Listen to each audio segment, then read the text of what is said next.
নমস্কার, কেমন আছো সবাই? আশা করি ভালো আছো। আমিও ভালো আছি। ডালিয়া ডেইলি ব্লগে একটা ছোট্ট রেসিপি নিয়ে হাজির হয়ে গেছি। তো আজকে দেখাবো ডাঁটার রেসিপি। এই ডাঁটার রেসিপিটা একদম অন্য রকম, কারণ আমি যেরকম ডাঁটা রান্না করি তার থেকে একটু অন্যরকমভাবেই এই ডাঁটাটা রান্না করব। হয়তো অনেকেই এইভাবে করে থাকবে, তো অবশ্যই কমেন্ট করো যারা এইভাবে রান্না করো। তো দেখো, এখানে আমি একটা গ্যাসে কড়া বসিয়ে দিয়েছি আর সেখানে সরিষার তেল দিয়েছি। যেহেতু রান্নাটা আমি সরষের তেলেই করব, আর এই রান্নাটা সরষের তেলেই খেতে ভালো লাগে। আর কয়েকটা বড়িও দিয়েছি, বিউলির ডালের বড়ি, যেটা আমি ঘরেই বানিয়েছি। তো এটাকেও একটু ভেজে নেব। ডাঁটার তরকারিতে বড়ি দিলে কিন্তু খেতে ভীষণ ভালো লাগে। আর বড়িটা যদি বিউলির ডালের হয় বা নিজে ঘরে দেওয়া হলে তো কোনো ব্যাপারই না, ভীষণই ভালো লাগবে। আর দেখো, এই তেলের মধ্যেই আমি ভেজে নেব বেগুন। আমি একটা বেগুনের অর্ধেক দিয়েছি, তোমরা চাইলে কম বেশি করতে পারো। তো বেগুনটাও আমার ভাজা হয়ে গেছে, এবার বেগুনটা আমি তুলে নেব।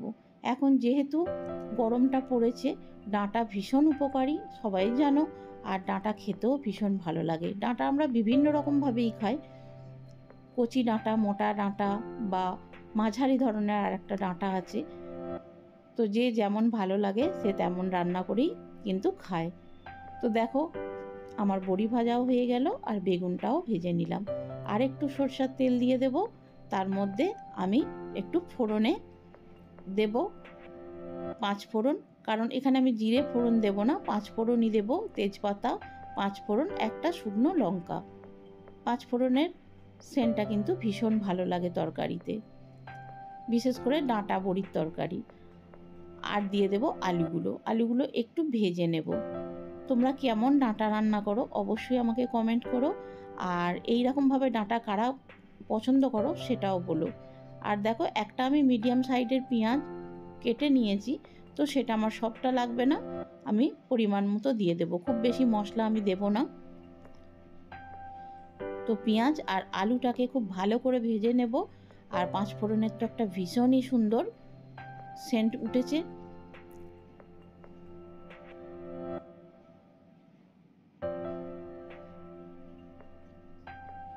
আর এখন দিয়ে দেব অল্প পরিমাণ একটুখানি আমি চিনি দিয়ে দিলাম ব্যালেন্সের জন্য।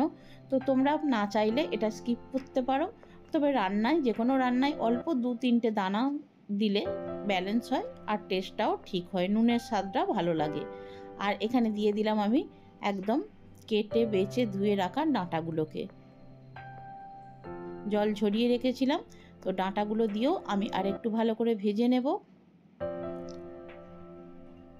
এই পর্যায়ে দেখো দিয়ে দিলাম আমি কয়েক কাটা রসুন, যেটা আমি কয়েক কোয়া রসুনকে আমি থেতো করে নিয়েছি ছোট হামাল দিস্তাতে। এটা আমি আর পেস্ট করিনি, 4-5 কোয়া মতো রসুন নিয়েছিলাম, সেটাকে অল্প একটু লবণ দিয়ে আমি এটাকে ছোট্ট একটা হামাল দিস্তাতে থেতো করে নিই।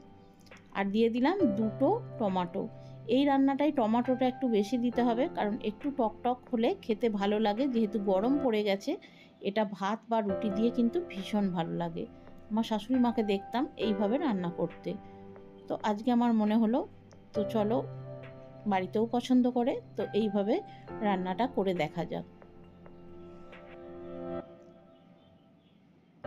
আর এখন দিয়ে দেব আমি অল্প পরিমাণ আদা আমার পেস্ট করা ছিল, তো সেইখান থেকেই আমি দিয়ে দিলাম পরিমাণ মতো। তো খুব ভালো করে আমি এখন কষিয়ে নেব।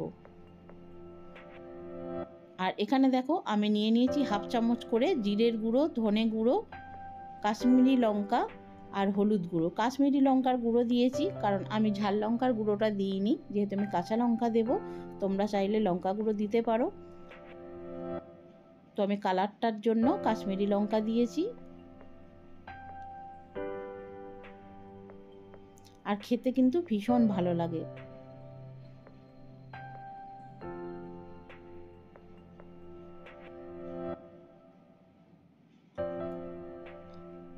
আমি জলে মশলাটা দিয়ে দিয়েছিলাম, গুঁড়ো মশলাগুলোই জল দিয়ে দিয়েছিলাম, কারণ মশলাগুলো যদি শুধু দিতাম তেলে, মশলাগুলো পুড়ে গেলে তরকারির টেস্টটা খুব একটা ভালো আসে না, সেই কারণে আমি অল্প পরিমাণ জল দিয়ে দিই। অনেকেই সেটা করো।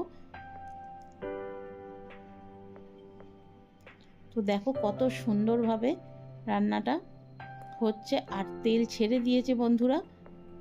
তো আমি খুব বেশি পরিমাণ এখন জল দিইনি, আমি খুব ভালো করে মশলাটাকে কষিয়ে নিচ্ছি যাতে কোনো রকম কাঁচা গন্ধ এর মধ্যে না থাকে, বা সজনের ডাঁটা যদি খুব ভালো করে কষানো না হয় তার মধ্যেও কিন্তু একটা কাঁচাটে ভাব থাকে।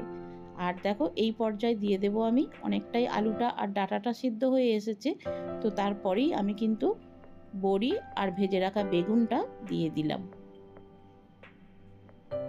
তো আমি পরিমাণ মতো জল দিয়ে দিয়েছি। আর এই পর্যায়ে লবণটা দেখে নিতে হবে, স্বাদ অনুযায়ী লবণ দিয়ে দিয়েছি। তোমরা চাইলে মিষ্টি দিতে পারো, আমি অল্প একটু দিয়েছিলাম। তো ব্যাস, দেখো কেমন তো রান্নাটা হয়েছে।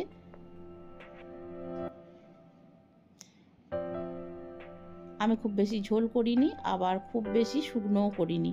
ভেজে রাখা মশলা আমার বাড়িতে নিজেই বানানো থাকে, তো সেটা দিয়ে দিলাম একটু।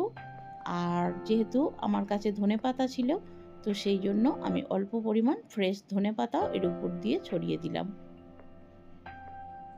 এটা কর্তামশাইয়ের ভীষণই পছন্দের, আর ডাঁটা ভীষণভাবেই পছন্দ করে, সেই জন্য এই রেসিপিটা আজকে বানালাম, তোমাদের সাথে শেয়ার করলাম।